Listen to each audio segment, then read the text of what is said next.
Good afternoon, church family. Oh, that's much better. You're here with me. It's good to know that God knows our name, isn't it? And because He knows our name, it means that we can call on Him whenever we want, whether in the good times or the bad times. He knows our name and we can call on Him. Just want to give a little story before I begin. I actually had a different sermon to preach this morning. And in the midst of preparing and going over the sermon I was going to originally preach, the Lord told me this morning that you're not going to preach that sermon. The Lord has a sense of humor.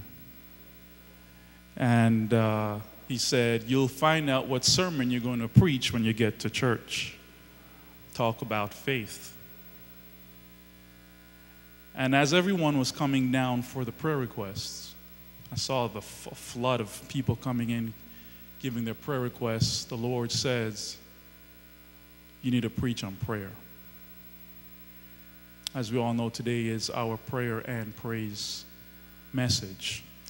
So I will not belabor the point anymore because I only have 15 minutes. So turn with me in your Bibles to the book of 1 Kings. 1 Kings chapter 18. 1 Kings 18. 18th division of 1 Kings. Looking at verses 41 through 44. 1 Kings 18 verses 41 through 44. And the word of God says, and Elijah said to Ahab, go, eat and drink, for there is the sound of a heavy rain. So Ahab went off to eat and drink, but Elijah climbed the top of Carmel, bent down to the ground, put his face between his knees. Go and look toward the sea, he told his servant, and he went up and looked. There is nothing there, he said. 7 times Elijah said, go back. The 7th time the servant reported, a cloud as small as a man's hand is rising from the sea. So Elijah said, go and tell Ahab, hitch up your chariot and go down before the rain stops you. The title of this afternoon's message is Take a Praying Position. Let us pray. Father, we are grateful and thankful that we are here. Lord, many have come into this house of worship bruised, chipped, scarred pieces of clay, wanting you to put us back together again. Lord, as we open your word, we ask that our hearts may be open to you. In your name I pray. Let God's people say, amen. Flat broke with 2 homes in foreclosure, a collapsed construction business, Todd and Laura Bruce are doing everything possible to keep their family of 9 above the poverty line. From dumpster diving, food stamps, downsized, an original WeTV series that tracks this modern-day Brady Bunch as they navigate the very real stresses of life in modern America. This reality series reflects the very reality that most people faced in 2011. Many Americans lost their homes due to the real estate bust in 2010. This year alone has seen 3.8 million foreclosures. The fact of the matter is, many Americans lost the American dream with the white picket fences and 2.5 children playing in the front yard. Many Americans knew what it felt like to be homeless for the first time in their lives. Not only did people lose their homes, but also 13.3 million Americans were handed the pink slip from their bosses. This means many husbands and wives lost the ability to provide for their families. Many single mothers didn't know how they were going to provide food and shelter for their children. It's the harsh reality that plagues many people in America. But far from me to assume that church people are immune from such harsh realities just because we believe in a God. Many of us sitting in this house of worship this morning have felt the sting when your boss told you, we have to let you go because as a company we can't afford to employ you anymore. Maybe someone in here today knows what it felt like when they got home to the foreclosure notice in the mailbox. Maybe a single mother here can relate to the stress of many other Americans who have lost their jobs with children at home and no money to support them. 2011 has been a tough year for many of us, and quite frankly, 2012 doesn't look any brighter. Many of you may be looking at this year and asking the question, how am I going to make it through this year? I have a very simple answer for you today, and it's taken from our text this morning. It simply says, prepare in faith and take a praying position. Prepare in faith and take a praying position. 2 points and then I'll take my seat. Number one, prepare in faith. In verse 41, Elijah tells Ahab, go eat and drink, for there's the sound of a heavy rain. Elijah just a few moments prior had demonstrated the power of God to the many Baal and Asherah prophets on Mount Carmel. The Israelites had just witnessed a lopsided wrestling match between God and the idol worshippers of Baal and Asherah. And now the Israelites believed that the God of Elijah was true and living God. This now sets the stage for Elijah's next test. But what I find most puzzling and head-scratching about what was going on in this is that Elijah tells Ahab to go eat and drink, for there is the sound of a heavy rain.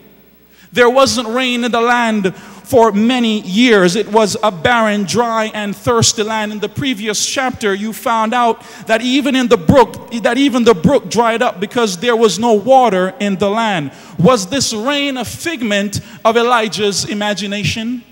To understand why Elijah is so bold, we need to get into the mind of Elijah to understand why he said, there is the sound of a heavy rain. Back in verse 1 in chapter 17, God tells Elijah there will neither be dew nor rain for the next few years except at my word. And again in chapter 18, God tells Elijah, go and present yourself to Ahab and I will send rain on the land. Elijah was bold because he simply is remembering the promise that God spoke. Elijah believed the promise of God even without seeing the evidence. In essence, Elijah was preparing in faith for God to fulfill his promise even without evidence of the promise being present. When we believe in the power of prayer, all you need to do is prepare yourself in faith for what God is about to do before you can see it, before you can touch it, before you can hear it. So the news from the doctor says it's malignant, but you see the cure because you prepared in faith. They fired you from your job you've held for 15 years, but you can see the new job because you prepared in faith. The relationship ended and left you in broken pieces, but remember, you can see what God has for you because you have prepared in faith. You were crushed and hit on every side, but you will not be destroyed because you prepared in faith. But it is not enough to prepare in faith. Preparing yourself in faith is the Christian taking the first step of faith based on God's promise. However, God is moved and activated when we not only walk in faith, but when we take a praying position. So Elijah in verse 42 climbs to the top of Mount Carmel, bent down to the ground, and put his face between his knees. Elijah prepares himself in faith because he remembers the promise. Even at the time there is no evidence of rain, the faith that Elijah has in the word of God allows him to speak boldly to Ahab.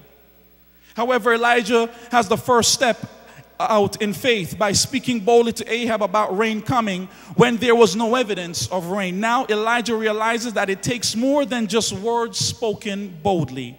He realizes it's going to take persistent prayer to activate and move the hand of God on his behalf. And so he goes to the top of the mountain, takes a praying position. There are a few things that I'd like us to learn about Elijah's mountaintop experience. Number one, Elijah went to a higher level. In James 5 verse 16, it says, the prayer of a righteous man is powerful and effective. In order for your prayers to be effective before God, your relationship with God has to be on another level. Some of us have a friends with benefits relationship with God. We're not in love with God. We only are with him because of what he can provide us. We We can't have that kind of a relationship with God and expect our prayers to be powerful and effective. We need to be so tight with God, that so much so that we know the very heartbeats and intentions of God. Number two, Elijah took a praying position. Elijah knew that prayer is the key to unlocking heaven's storehouse. Elijah knew that prayer was the power behind the bold words he spoke to Ahab at the bottom of the mountain. While at the top of the mountain, he falls to his knees and asks God to bring the rain. 6 times he prayed, but there was no rain. I can imagine Elijah saying, I know you promised rain because I remembered you blessed Jacob, and Jacob told you, I am not going to let you go until you bless me. Elijah might have been saying to God, I'm not going to stop praying until you send rain. On the seventh time, Elijah's servant said, a cloud as small as a man's hand is rising from the sea. Elijah prepared in faith and took a praying position on top of a mountain, and he saw the glory of God. Have you ever heard of the Australian dingo? Well, let me tell you about the Australian dingo. The Australian dingo is a wild dog that roams in the semi-arid regions of Australia. Dingoes do not bark, but they have a distinctive howl. Dingoes are infamous for attacking sheep and taking them as a meal. However, the sheep have a clever way of defending themselves against the dingoes. If the sheep come together with their heads down and in a praying position, the dingoes will not harm them. The dingoes will try to intimidate the sheep by walking on the backs of the gathered sheep, snarling, howling, scratching. But as long as the sheep come together with their heads down and in a praying position, the sheep will not be hurt. You may be on the edge this morning. The devil is howling, snarling, scratching, and clawing at you. Remember one thing: as long as you bow your head and take a praying position, you will not be hurt.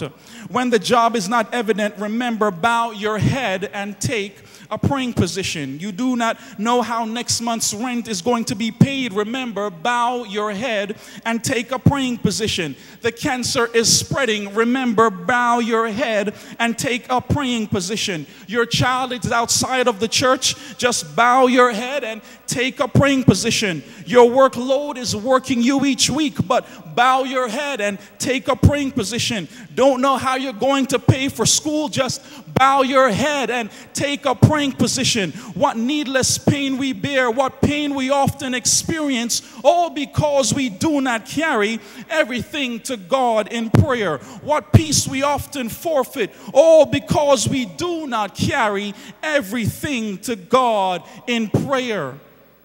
So as I end today, I just want to let you know, remember, no matter what you are going through, no matter the hardships that you are facing, just remember 2 simple things: prepare in faith and take a praying position.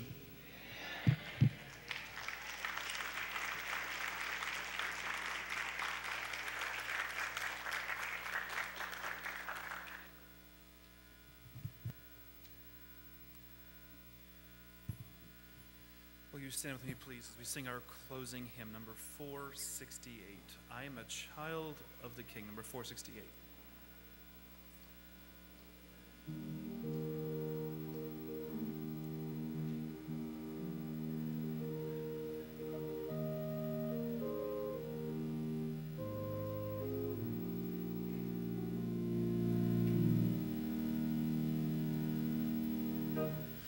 My Father is rich in houses and lands. He holdeth the wealth of the world in his hands. Of rubies and diamonds, of silver and gold, his coffers are full. He has riches untold. I'm a child of the King, a child of the King, with Jesus my Savior. I'm a child of the King. My Father's own Son, the Savior of men, wandered on earth as the poorest of them, but now he is pleading for sinners on high, and will give me a home when he comes by and by. I'm a child of the King, a child of the King, with Jesus my Savior. I'm a child of the King.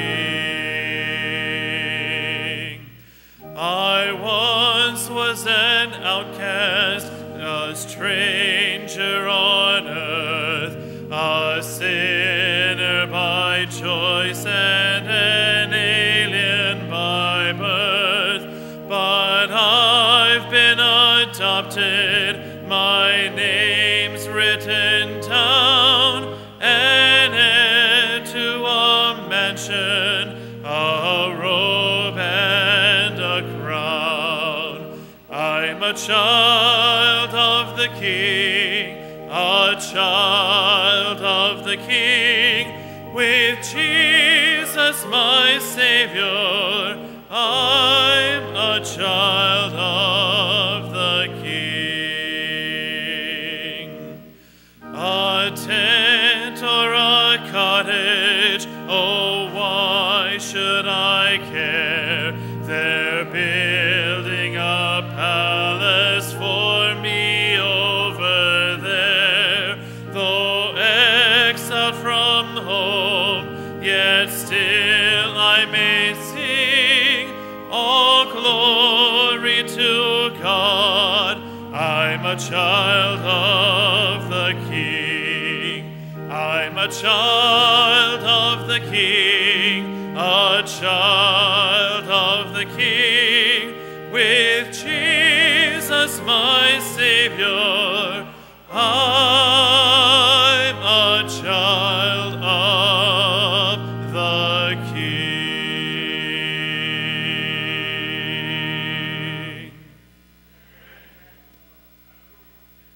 Let us pray.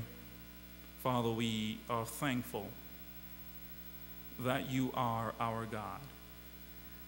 As we leave this place now, we ask that your presence be forever with us. Lord, we ask as we leave, no matter what the week may hold, no matter what it may have, no matter the trials that it may have, Lord, just remind us to bow our head and take a praying position, because our trials will become triumphs.